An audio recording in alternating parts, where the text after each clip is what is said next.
It's time for Tiger Talk on the Tiger Sports Network. Tiger Talk is brought to you by these premier Tiger sponsors. Golden Belt Bank of Hayes and Ellis. Banking one story at a time. The Hayes Med Orthopedic Institute. Comprehensive cutting-edge care giving you every reason to choose Hayes Med. United Rentals. Your partner for equipment rental, sales, and service. VTI. Your John Deere dealer. With locations in Buckland, Great Bend, Greensburg, Hoxie, Ness City, and Pratt. VTI, our family in partnership with your family. The Taco Shop. Order by phone or use the Taco Shop app. Dine in, carry out, or delivery. The Taco Shop. You've never had it so good. Royal Roofing. Give your home the royal treatment with Royal Roofing. And Eagle, our community connected. Now, Tiger Talk with the voice of the Tigers, Gerard Wellbrock. And a good Monday. Welcome into Tiger Talk. Good to have you with us here as we start a routine. We finally get back to normal football routine. Games will be on Saturdays. Tiger Talk back every Monday morning, and we're certainly glad to have you a part of it. We'll recap a thrilling 36-35 Tiger win Thursday night in Pueblo against the CSU Pueblo Thunder Wolves, the fifth-ranked team in the country. Tigers at home this Saturday night. They take on the Lopers of Nebraska Kearney. Should be a fun one, and hope to see you out at Lewis Field for that contest. As always, we'd love to hear from you. You can chime in with a question. All you have to do is go to FHSUathletics.com, click on the Fans tab at the top. You'll see the drop-down menu, and Tiger Talk Ask the Coach. Submit your question. If we use it, chance to win a Mix 103 t-shirt. Had a couple of questions emailed in over the weekend. We'll get to them a little bit later on in the program. Cale Cormany, Fort Hays State senior tight end, had a big game on Thursday night, had a touchdown catch and a crucial two-point conversion. He'll be our player guest here in just a little bit. Of course, we're going to talk with head coach Chris Brown. If you miss any portion of today's show or want to go back and listen to a prior program, you can always find it on the Defend the Fort podcast at Hays Post. There'll also be the video of the show coming up a little bit later on today. Before we talk football with Coach Chris Brown, let's get you up to date. It was a busy weekend at Fort Hays State. Just about everybody underway as far as the fall sports goes. Of course, football won on Thursday. There was soccer, the men's and women's teams getting underway on the road at Rockhurst. Yesterday, the 23rd-ranked men played to a 2-2 draw at MSU Denver. Tigers scoring goals in the 9th minute. Then the Roadrunners scored twice. Then the Tigers get the equalizer in the 77th minute. They beat Rockhurst to open the year 1-0, so they're 1-0-1. They'll have their first home match Thursday against CSU Pueblo. The women, they had their home opener spoiled, a late rally from Northwestern Oklahoma State, and they lose at 2-0. They had a 1-0, or 2-1, I should say. They had a one-goal lead for about 65 minutes yesterday, but the Rangers score 2 goals in the final 8 to get the win. Tigers are back at home Thursday. They'll host Augustana at 7 o'clock. Volleyball goes 3-1 at their own Tiger Invitational. Friday, a 3-0 winner over Cameron, then beat Arkansas Tech 3-1. Saturday, beat Kansas Wesleyan, then lost to Rockhurst. Both thrillers in 5 sets. Ashlyn Reeves and Avery Galt were named to the all-tournament team.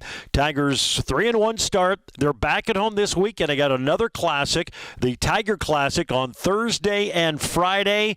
They'll face New Mexico Highlands and Augustana Thursday, Northwest Oklahoma State and Midwestern State on Friday. We will have Thursday's match with Augustana around 4:30 if they're running on time. We will have that right here on Tiger Radio Mix 103.3. Cross country got underway at the JK Gold Classic, hosted by Wichita State Saturday. The 26th ranked women, they finished in second place. Returning MIAA champ Emily Dirks was the individual title winner, defeated 20 Division I runners in the process. Men were third. Christian Dura was the top non-Division II placer. He finished third overall. Tigers are at the Bethel College Muthama Rogers Invitational. That'll be on Saturday. And the women's tennis team got off to a pretty good start at Bethany as well. We're going to take our first break in the program. When we come back, we'll talk some football. Head coach Chris Brown will join us, talk about that thrilling 1-point road win at number 5 CSU Pueblo. We'll do that next. This is the Tiger Sports Network, built by PwC from Eagle. We had a guy that came into the bank. His dream was to own a restaurant. He was turned down from multiple banks, and upon coming in here, having a prior knowledge of who he was, we reviewed his business plan, we talked to him, and we felt strongly that we wanted to join him in this adventure. Ever since we joined with him, he has been very, very successful. It's just really nice to be able to be a part of somebody's dreams. Golden Belt Bank, one story at a time. Three receivers split to the right, back to passes, Hebner across the middle, Cormany open, first down, breaks the tackle, 5, touchdown!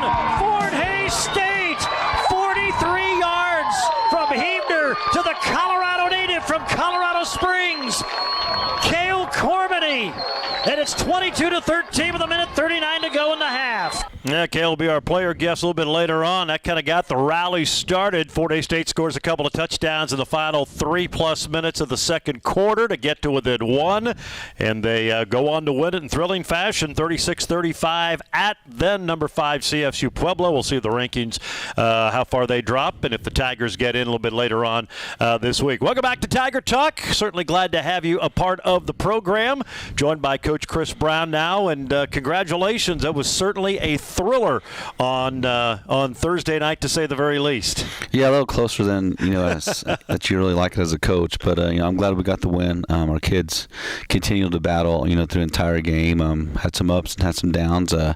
We just got to start cleaning things up and start playing complementary football, whether it's offense helping defense helping offense, and then special teams helping all of them. We just aren't quite complementing one another right now. But we're playing better. We played better than we did the week before. That's a good thing, and hopefully we improve this week and get even better. But it was a good win, good tough road win as well, and against a very good opponent in CSU Pueblo, who was 5th in the country at the time. So that's hard to do, at their place. But our kids found a way to get it done, and that's what these kids do. Well, I thought you showed a lot of adversity, got off to a slow start, and I thought, start with the defense a little bit. I thought they stepped it up. I mean, it just felt like early on, a lot of the pass plays, they were given a lot of cushion, and then they got a little bit more aggressive and took some of that away, took the run game away. That seemed to be maybe the turning point to start getting some stops against them, and then obviously made some big plays throughout the meat of that contest to allow the offense to kind of get on track a little bit and get you back in that thing. Yeah, we did. And we just, week before we gave up a lot of big plays, and we did in this game as well. So our kids played, really harping on them this week about keeping everything in front.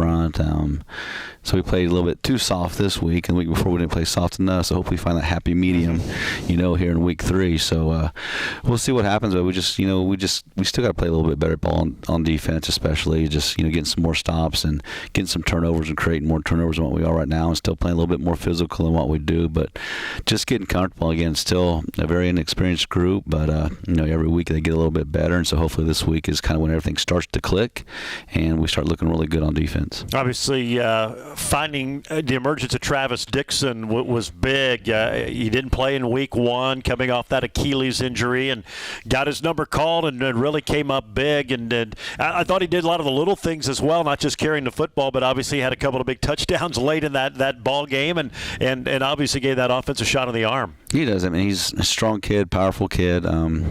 And he's not going to break a 90-yard touchdown, but he does give you the strength and the ability to gain those short yardage situations and, break 10, 15 yards. But he is a very physical runner. Puts his shoulder pads down. He's hard to tackle. And, you can wear a defense out by doing that. So, I'm really glad the way he stepped up this week and stepped in for us and did a good job and scored a couple touchdowns. I saw Hunt a little bit. The North Dakota transfer get a couple of carries in there. Curtis Douglas got some time. I know you've had a few injuries there. It's a deep running back room. It just kind of feels like you're still trying to see what everybody can do and maybe find the right combinations. It's just, he had Watts for 2 years, right? And he was a tremendous player for us, and he saw things well, could catch the ball in the backfield, and now we're trying to find that next guy, and who's it going to be? Who's going to step up and take the challenge and say, I want this role and I want to be the guy, for this team. And Travis kind of stepped in there.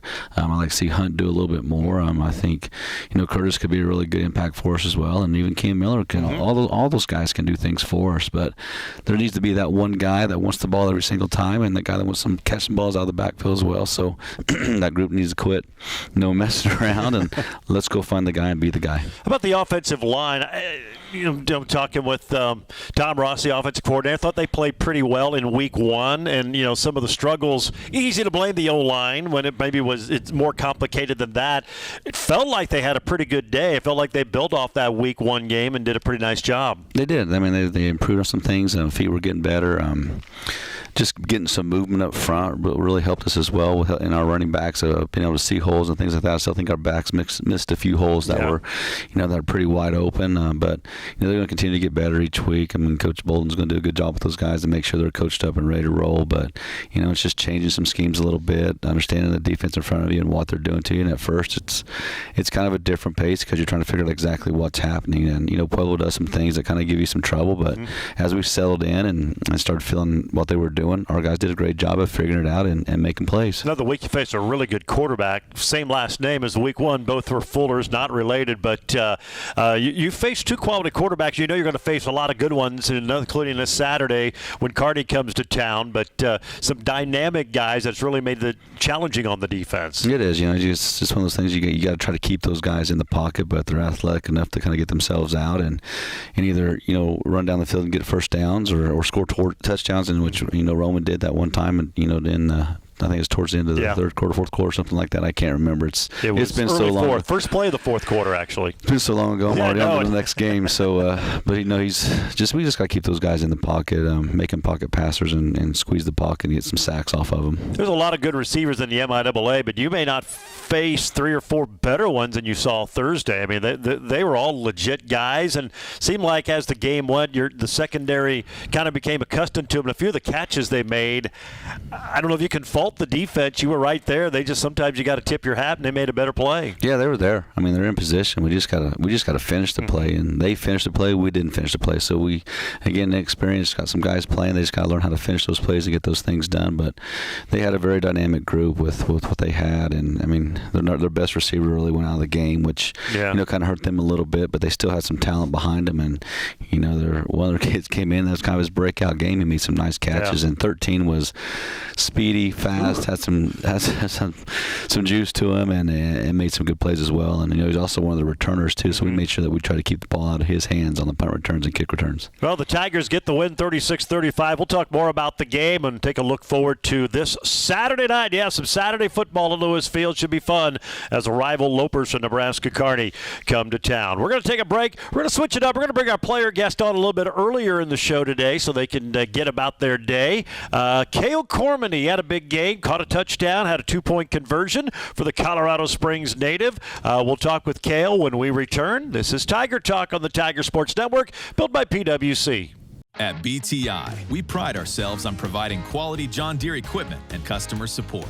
Since 1944, BTI has been serving farmers and commercial operators with mowers, tractors, and compact construction equipment at an affordable price. As a leader in the ag industry, BTI offers complete technology solutions so our farmers can help keep America running. Experience the BTI difference for yourself. Call on BTI. Our family in partnership with your family. David Arriaga from 23 yards here on the final play of the second quarter. Snap is high, and they're going to have to run a little fake out of this. Spexars to throw across the field. He's got a man open. Touchdown! Touchdown! Fort Hays State! Yeah, it was quite a way to end out the first half on Thursday night. Tigers get the touchdown out of the botched field goal try. That pulled it within one. They go on to win 36-35. Tiger Talk brought to you by the Taco Shop. Order by phone. Use the Taco Shop app. Dine in, carry out, or delivery. The Taco Shop. You've never had it so good. A reminder, you can sync up our radio broadcast with the MIAA Network video feed. You can listen to us on the TuneIn app.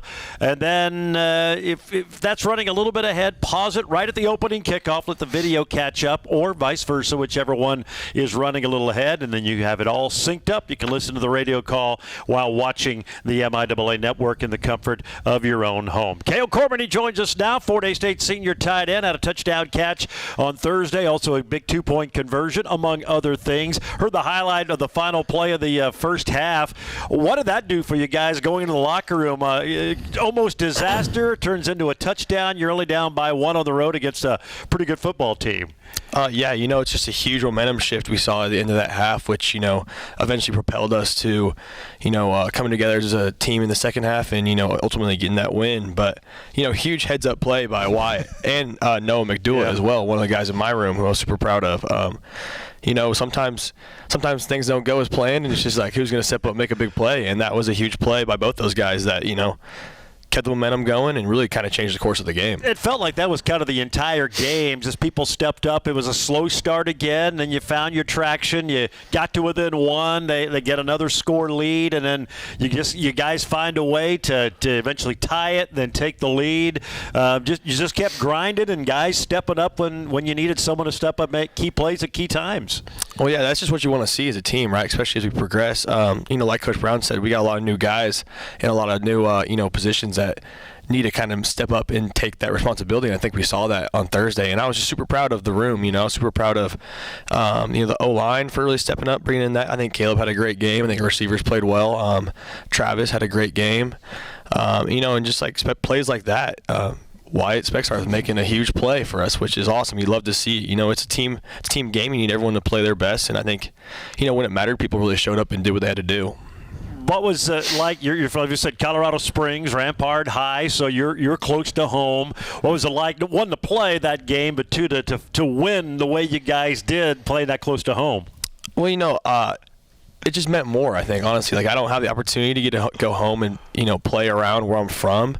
And that was probably the only time I'll be able to do that in my college career. Hopefully we get another chance to play a Colorado team. But it just really meant a lot. I had a lot of people there, support me, my family, a lot of my family friends.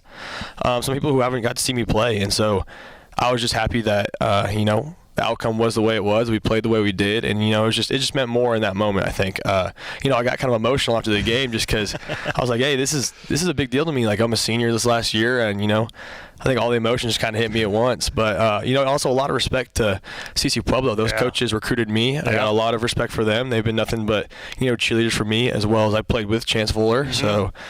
Kind of aged me a little bit, but yeah, I played with Chance, so that it all just kind of came together in the end, and I was just happy, for the outcome and how we played as a team. Did you recognize Chance before the game? Because his hair's a lot shorter now; it doesn't look the same.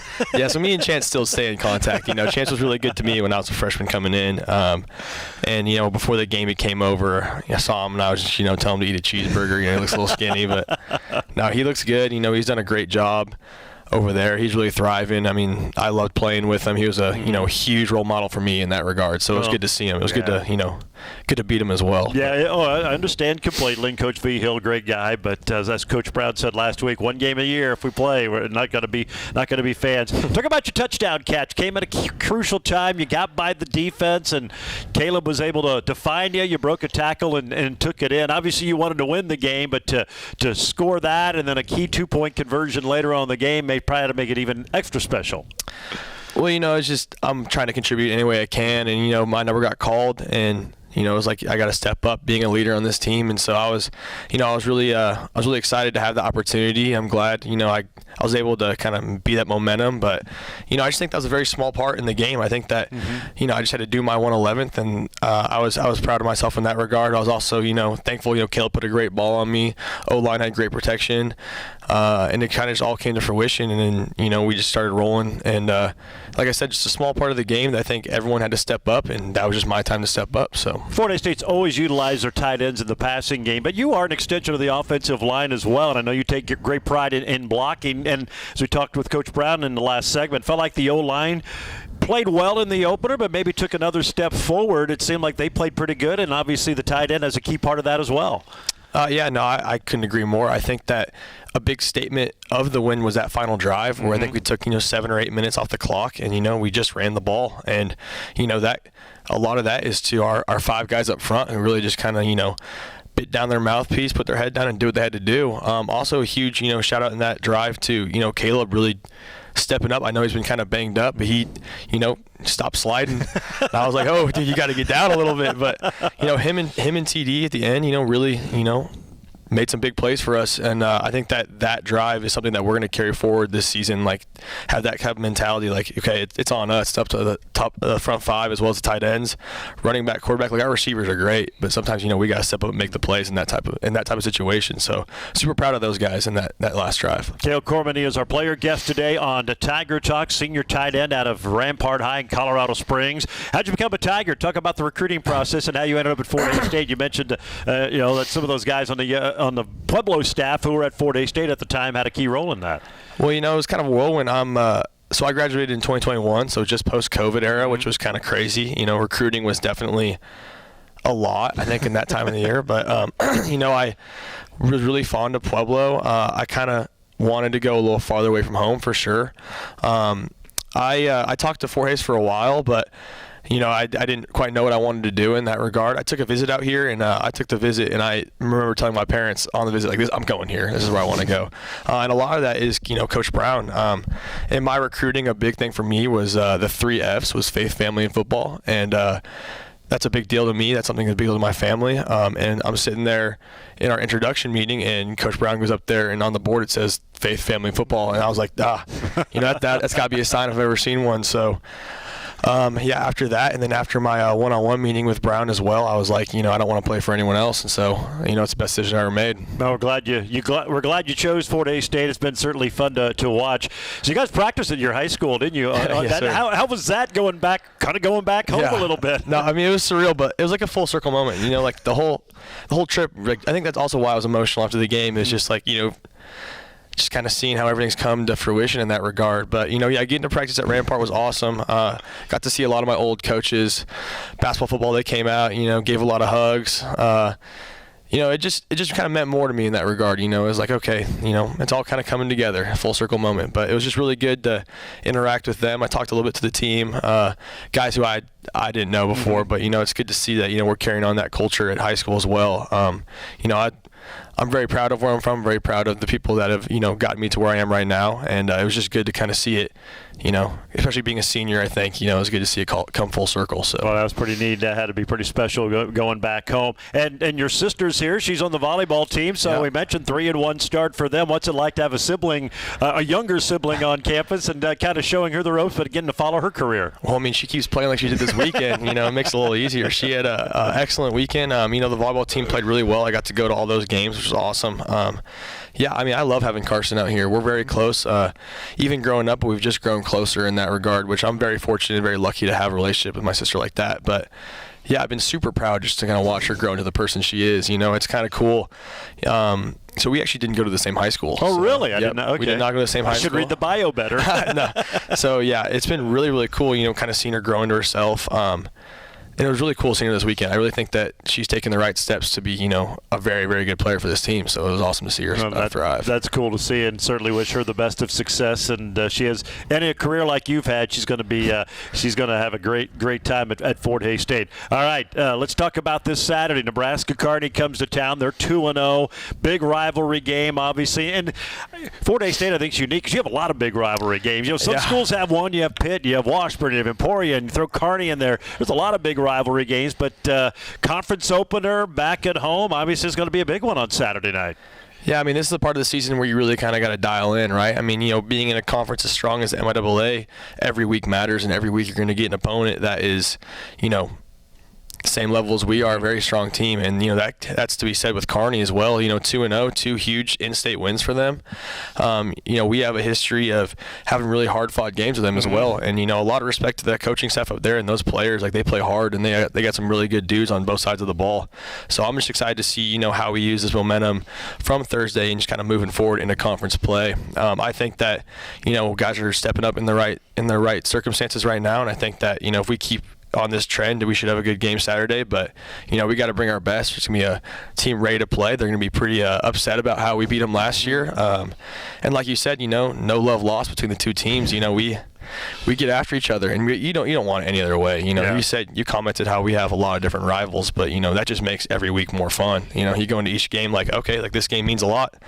Well, now all 9 games we have left mean a lot, but that just starts this week. But super excited to come back to home and, have hopefully a good crowd and play a good team on Saturday. Well, it's the MIAA. It doesn't matter who you play. It's going to be a tough contest. All right, we're going to bring Coach Brown back up here. We close our player guest segment out every show with Ask the Coach.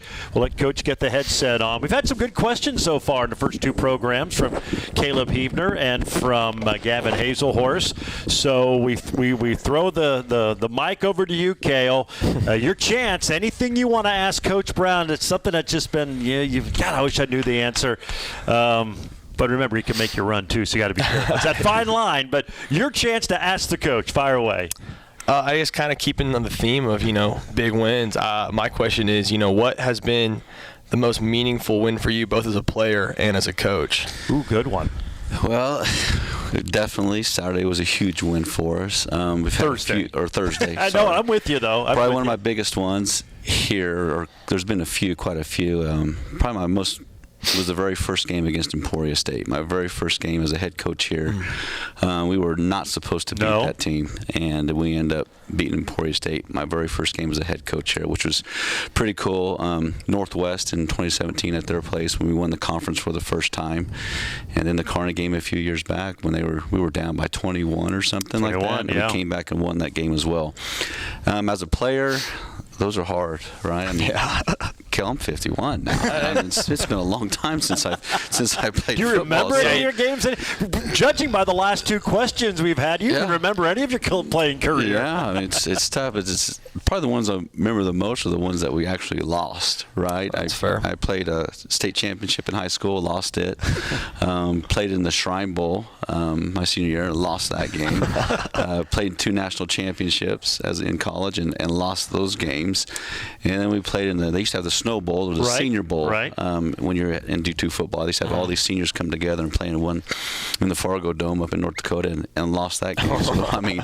So all my ones are probably the ones that are the losses more than the wins. But those were big games and huge games for us that when I played that we wish we could have won a couple of those at least. Do you since you're on that subject, because I get asked, what's your most memorable game? What's the most fun you had to call? And it's funny, those of you mentioned I agree with, but there's so many times like, God, I remember the losses. I remember, the double overtime loss to Northwest. Even in basketball, you remember the tough losses. Do you find that as you're a senior, you've done this a while, you kind of forget the wins and the losses stick with you a little bit more? Yeah, more than anything, crazy that way? Because you're like, we should have won that game. We had an opportunity to win that game, and probably the only one that we probably didn't have the opportunity to win was my senior year when we played North Alabama, in the national championship, because they were a great football team. They had like 4 or 5, guys that went to the NFL off that team, but those guys were tremendous. But yeah, you remember those because those are games those are big games and an opportunity to play in front of a big crowd and win a trophy and all those things. But those are the ones you usually remember the most. And I think too, you win. It's next game you're on. I mean, that's the beauty of football, and yet you sometimes don't get to enjoy maybe the wins as much as you probably should because it's on to the next week.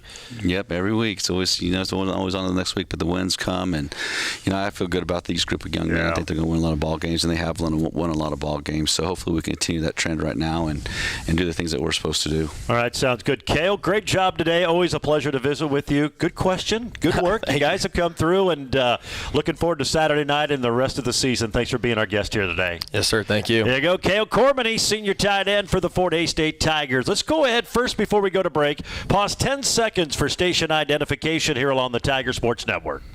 Beers, wines, and spirits. Pick up a winner at Kaiser Liquor with 2 convenient locations in Hays. Tiger Radio, Mix 103.3, KJLS, Hays.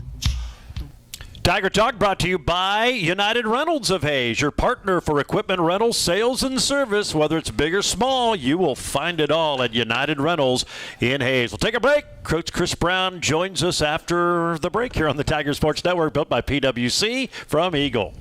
Looking for unique flavor at low prices? Look no further than Taco Shop in Hays. We have original, made-from-scratch Mexican food, sure to satisfy an empty stomach. Take a bite out of these delicious deals. Grab a beef or cheese enchilada, bite into a beef and bean burrito, or chow down on a Sancho. Save time with our free Taco Shop app. Have delicious fresh taste in just a few taps. Dine in, get it to go, or have it delivered. Taco Shop. You've never had it so good. Come on down to the taco shop.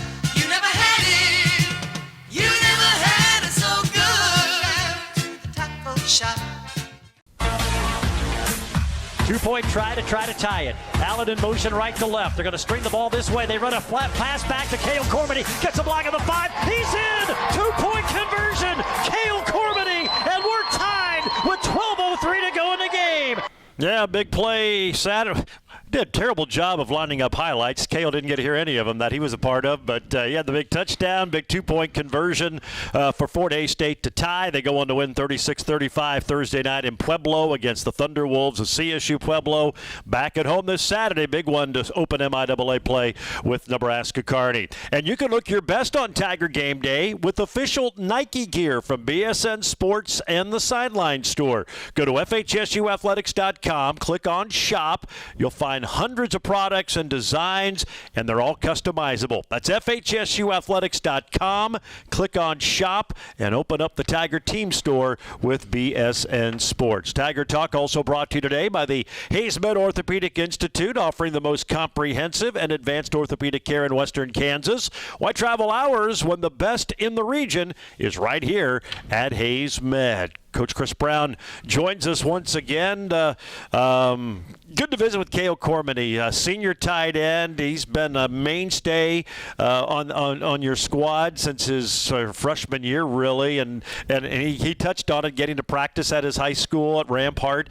For you practiced on Wednesday, and just to play close to home and have a big game. And he's just been such a big part of the program. And you got a lot of guys just like him, and you can tell it's important. They bought in and do the right things, and it was fun to visit with him today. No, it is. I mean, just who he is as a person is tremendous. I mean, he's a three-time team captain. Yeah. I mean, how often does that happen? A sophomore, junior, and senior year, you're a captain in all those. But a lot of it just goes to his leadership, his work ethic. I mean, his what he does in the summer. He's here every single summer getting these guys here ready to go. And what was cool is I had the opportunity to actually coach him. I've moved around so much on our team. I've coached the safeties, and I went to the running backs, and all of a sudden it's tight ends, and now it's back to safeties. But I did have the opportunity to coach him for a few years, in that room. But it's just this relationship you have with him. He's a great kid. He's a great teammate. He truly cares about, his teammates and his relationship with God too, which is awesome. And and his family is tremendous as well. And it's cool to see his sister here playing volleyball, and it's just a great family all around. As you can tell by if you met his parents, I mean, you can tell why he's such a good young man. It's because they raised him the right way. Well, he made some big plays, had that touchdown and that two-point conversion, and bad on me for not going back to see exactly who had to block, but he had a great block, got the corner sealed. He was able to cut it up and get that ball into the end zone, and his touchdown catch, made a nice catch, and then able to break free from a tackle, and he kind of downplayed it when we visited with him, but those were obviously two huge plays in the game. Talk about the decision to go for two. And when to do that, because you're down by 8, and sometimes you hear you don't want to chase the points. When is the right time? Did you kind of know if you scored there you're going to go for 2 regardless? Just because we had a little momentum. We were coming back. Some great things were happening. We were really running the ball, really doing some great things offensively, running the ball well as well, making some big plays. And it was Neville Brown that actually made that. You're right. Made that block. So makes sense. It was like, okay, so hey, if we score here, we are going for 2 because we got some momentum. Let's tie this thing up and see if we can find a way to win this ball game. Well, you did that, and then you got to stop, and then and Cale kind of touched on it. Caleb Hebner made some big runs, and he didn't slide, which kind of makes you a little nervous for a quarterback, but he's a strong runner, and we kind of felt that a little bit last year when the offense really kind of picked up and really got rolling.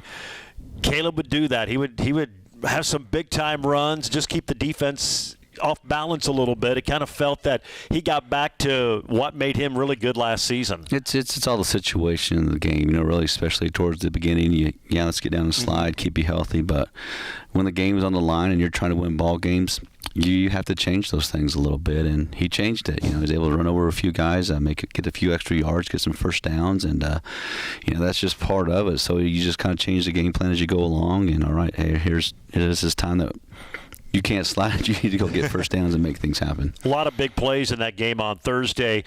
We asked you after the game. I'll ask you again. The touchdown before halftime, the momentum it gave, but you kind of indicated that was not a designed fake field goal. That was a high snap, and Spexarth improvising. And it's always nice to have a backup quarterback as your holder, because he made a great cross-the-field pass to a tight end I think is going to be pretty good before he's all done, Noah McDermott. Yeah, he is. I mean, I called that play. You didn't know that? You didn't? Okay. No, I didn't. No, I didn't. No, it's just, the snap was high. Good decision by him because, I mean, there's no way our timing was way off. Timing was way off. And, we worked that play, 2 or 3 times, a week in practice. And, it worked out for us. Coach Harris and Coach Bolden kind of talk about it. And we make sure our backside wing is eligible as well because usually they roll out to the right. And, he just kind of snuck around and slipped out the backside, and he was wide open. And Spexy did a good job of finding him, throwing it back across, but you could just see Noah's eyes like, please catch this ball.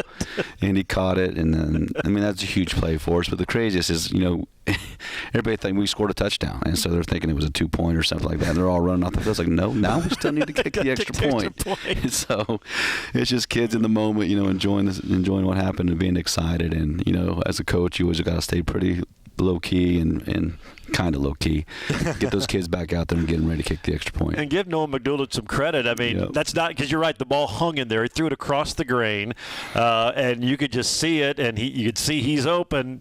And that's not always easy to make that catch. Sometimes it's easier. There's a guy on you, and you got to fight for the ball. But give him credit. Pretty big spot for his first touchdown pass and for Noah McDougal's first touchdown reception. Big spot for both those guys, and both of them are really stepping up and making a big play because that's a hard throw, especially kind of on the run and throwing it back across your body and then catching that ball, knowing that there's guys coming, to hit you and knock that ball out. But they both hung in there. Noah did a good job catching it, but congrats to both those guys for getting their first touchdown as a Tiger. You get the lead late in the game. You get the second touchdown from Travis Dixon. You go up 7, then the lightning. I thought, and looked like there was some lightning before. They let you finish your possession, which I thought was nice, but then obviously it got too close. How did that affect the game? Because it seemed like you had all the momentum, you had just taken the lead, and then you come out of the locker room after about 40 minutes, time you had the warm-up period, and they had a little bit burst of energy, and I know you guys were trying to maintain it, but just what kind of effect do you think that had on the game? You just got to keep them energized and keep them juiced. I think a lot of times when we get these rain delays, our guys get a little bit more amped up, and I think that might have been a little bit of the problem, going into that last drive because they were so amped and so juiced. They were just weren't doing their job. Because we had 2 or 3 busts, on that one drive down where they went to try to tie it up, and we don't have those busts. I mean, we had an opportunity to get a pick. We had a guy that was wide open that we should have been on top of with our corner, and both those plays are big plays. I mean, they turn into 15, 20-yard gains to get them down the field. So it's just still do your job, still stay relaxed, but, we gave a couple big plays, and that's what hurt us. A couple of guys out. This one, Keon Turner with the ankle he suffered in Week 1, and Josh Clark, starting running back in Week 1, didn't suit because of an ankle injury. Any update on them? Got a chance to see them at all? Or hopefully we'll get them both back this week. Saw them both in the training room this morning when I went in there. They're getting their rehab done and doing all the strengthening exercises that they need to do. Looks like the swelling's pretty much going out. It's just more now of probably pain tolerance than anything else. Can they play with a little bit of that pain or not? And how is it, right? We're not going to throw a kid on there if it's bad. I'll go with what our trainer says, Nate Hepner. If he says they're good to go and let's play them and see what they got, then we're going to do that. If he says, hey, they're out another week, then they're going to be out another week.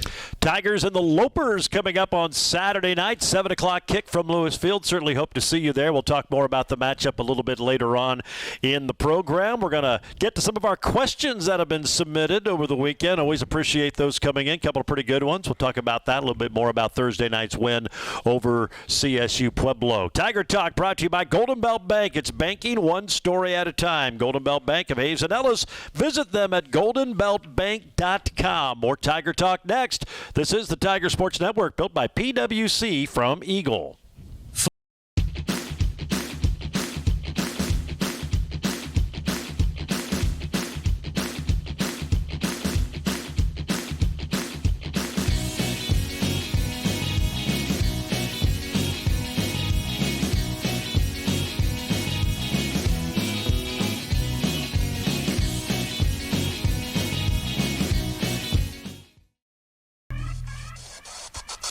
Off Travis Dixon, bounces out to the right, he's going to take it in! Touchdown! Fort Hays State! With 1:47 to play, a 9-yard touchdown run from Travis Dixon.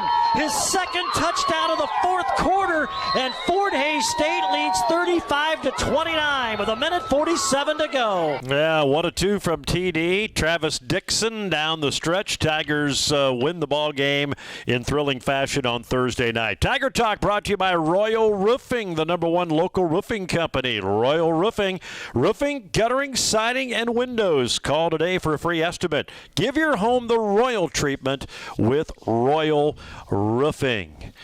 Fort Hays State, a thrilling victory over CSU Pueblo, ranked number 5 in the country. Now getting set for the Lopers of Nebraska Kearney, and I guess now the big challenge is riding that momentum. You had a tough loss to Angelo, who by the way beat Emporia by 41-20 on Saturday down in San Angelo. So looking like they're a pretty good football team. But the disappointment in that one, looked like your team took it to heart, focused, had a good week of practice, found a way to win.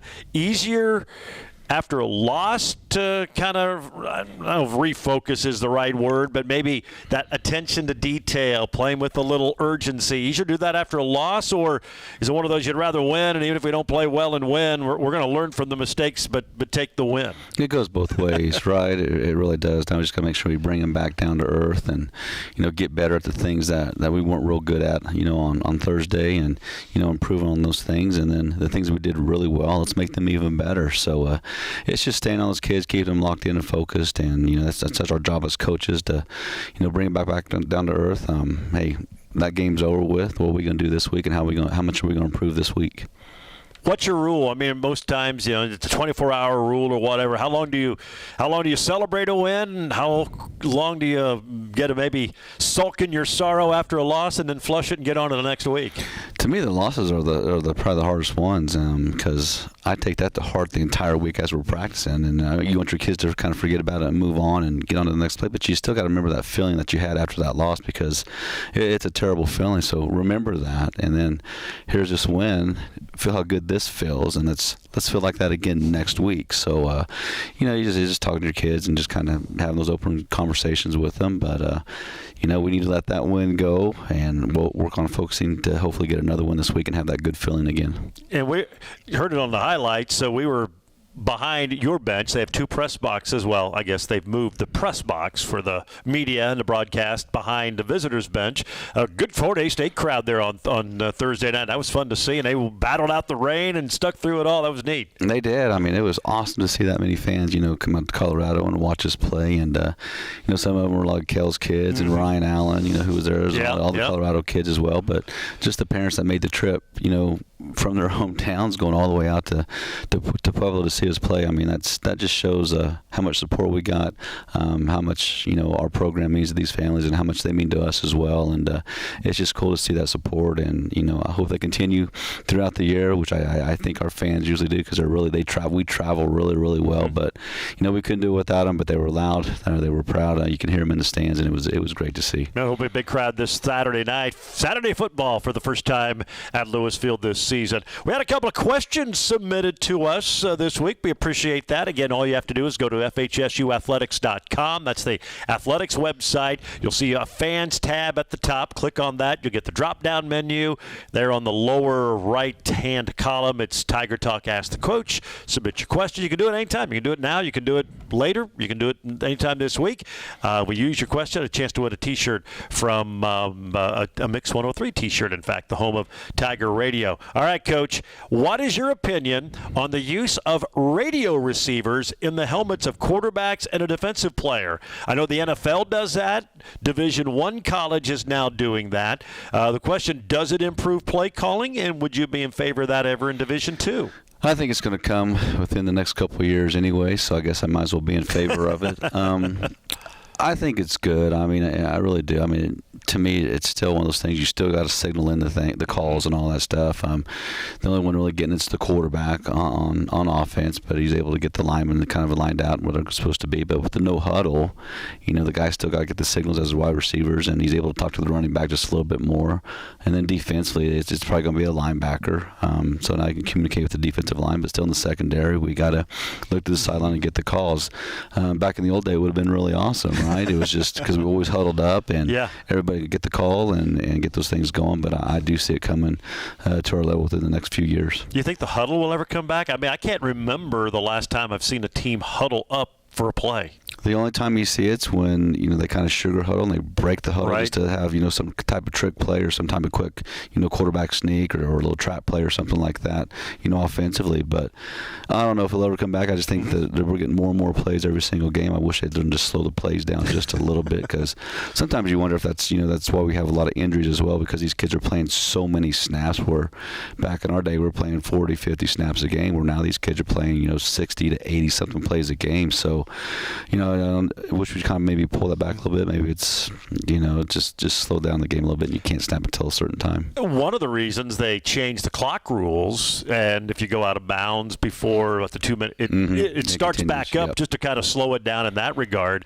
because of that. So, I mean, there are times you could have 80, sometimes teams, quick tempo, 80, 90 plays a game in Emporia State, Central Oklahoma, some of those schools. And that's a lot of plays on the kid, and that really tears down a body. All right, second question we had emailed into us. This is an interesting one.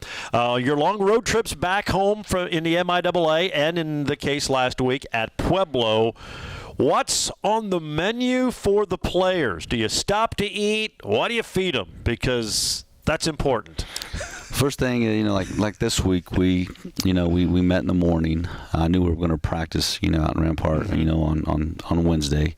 So we did all our meetings. After our meetings, we gave them a big breakfast burrito. Once we got to the hotel, we had sandwiches for them, and then, the next morning is, breakfast. And then we had pregame breakfast at the hotel, which was, it was really good. It was eggs, bacon, pancakes, all those things that you need. And then, right before the game, we always do a pregame meal 4 hours before, and we had spaghetti and pastas and things like that for them for carbs, just for energy. And then after the game, it's Coach McRae is. He's kind of our guy. He's our travel meal guy. Sometimes you cross your fingers on what you're going to eat, because I know we did have Chinese once we were down there one time with him. He loves those Chinese buffets.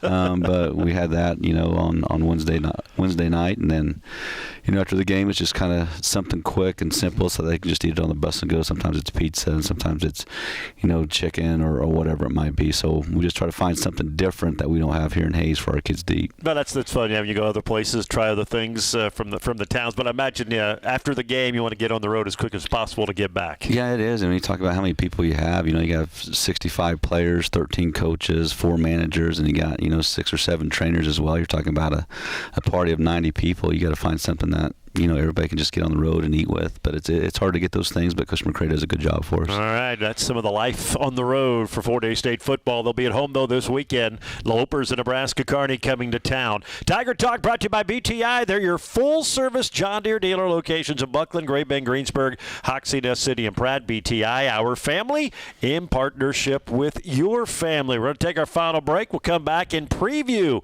Saturday night showdown with UNK MIAA opener for both teams. We'll do that next. This is Tiger Talk on the Tiger Sports Network, built by PwC from Eagle. Tired of equipment that's seen better days? Or maybe you have a project that requires a bigger machine than you own. This is Blake from United Rentals in Hayes, and we have you covered. Whether you're a contractor, a farmer, or working on your own project, we've got the machinery you need. Big or small, and everything in between, you can rent it for a day, a week, or a month. And if you're looking to own, we have a huge inventory of reliable used equipment for sale. Plus, we can service and repair the equipment you already own. Stop by United Rentals on South Vine in Hayes. We're your one-stop shop for rentals, used equipment sales, and repairs. Good snap. Hold is down. The Tigers block it. The Tigers block the extra point. They've got the football. It pops out of the field. Matt McBride falls on it. Fort Hays State has it. They lead by 1 with 27 seconds to go. Yeah, could call it the play of the game. Tadarian Partee was able to get great penetration. He blocked the extra point. Tigers recover it, and they hold on to win 36-35 over number 5 CSU Pueblo. Quite a play. Obviously, the game was on the line, and they got a great line surge. And Tadarian, he's had a good career in his young time here at Fort Hays State, and made one of the key plays on Thursday. He made a couple key plays in that game on all those plays. When they went for the 2-point conversion, he made the stop. All right. And when they had that one block that still went in, that was his hand. Okay. Right? I knew you got a hand on one, too. That was him, and now another push to seal the deal at the end of the game by blocking that one. But he was our special teams player of the game, and So, I mean, very deserving. Yeah, well deserved. Yeah. So, yeah, proud of that kid, and he's really coming around. All right, Nebraska Kearney here on Saturday night. Good to play Saturday football and kind of get back into a routine, although it's not quite the same routine because you had a few weekend days off this weekend after the Thursday game. But big test, MIAA opener, always a big game with the Lopers. They're 2-0, 2 nice wins over in-state opponents. And it doesn't matter who's good, who's not good, which team's better, having a better season. These things always seem to come down to the very, very end. There's been a lot of close games between the two programs. There has. Tremendous coaching staff of there, Coach Held, and what they've done. And when Lynn was there, too, I mean, they had a tremendous staff. And they've just, they're getting better every single year. They're always a solid football team. And they always have a chance to win the conference as well. And so do we, rightfully. But it's always going to be a good game between us, too. I mean, it's the shortest trip for both of us, as you talk about this conference and where we have to travel to. But very tough game for us. And I just hope we show up and play like we can play. They've always had good quarterback play, versatile quarterback play, run the ball really, really well. Looks like they're doing those same things this season. Same exact thing. Very good quarterbacks. They play 2 of them, and they both run very well. They both throw the ball well on the run as well. The running backs are talented young men that, one of them has really good speed and could break it at any time. So we got to find a way to keep that corralled. And RPOs, RPOs are a big thing now. They're really good at it. We got to make sure we do our job, do our assignments defensively, be where we need to be, and then offensively we need to go score some points because they do give you some trouble with their defense, with the things that they're doing with rolling safeties back and forth and different blitzes that they bring off the edges and things like that. So we got our work cut out for us, that's for dang sure. And they always seem to be big up front. They're always among the biggest teams in the conference, it seems like. And they still are big. And they still move pretty well, and they're very strong up front as well. Their O-line's probably one of the bigger ones that we've seen in a while, and their defensive linemen are big guys that are very athletic and can move very well. So it's going to come down to the O-line, D-line, which in every game that's really what it comes down to. We've got to get a good push offensively and get our run game going, and then defensively, we got to stop their run game and just put them in passing situations. And it's a conference opener, and you have aspirations, both teams aspirations of winning an MIAA title. It's a lot easier to get there 1-0 than 0-1. Yeah, it is, and it's a tough conference, and week in and week out you got to be ready. But this is our first test in conference. Those games are over with. It's conference play now, and let's go see what we can do. All right, 9 more to go. All MIAA foe. It should be a fun battle to the finish line. Coach, as always, we appreciate it. Thanks for coming on here again. We will see you throughout the week, and can't wait for Saturday night to get here. Yes, sir. Thanks, Gerard. There you go. That's it, Coach Chris Brown. Again, the Tigers and the Lopers this Saturday night, 7 o'clock kick from Lewis Field. We'll be on the air at 6 with the Auto World pregame show. Don't forget, Thursday night we'll have volleyball, actually late afternoon. We'll have the second match of day 1 of the Tiger Invitational. That'll be around 4:30, 4:15 or so, depending on the schedule, how they're going with the other matches, Fort Hays State and Augustana. So volleyball Thursday here on Tiger Radio, Mix 103, football Saturday night. That'll wrap up the program. See you back here on Monday. It's Tiger Talk on the Tiger Sports Network, built by PwC from Eagle. So long, everyone.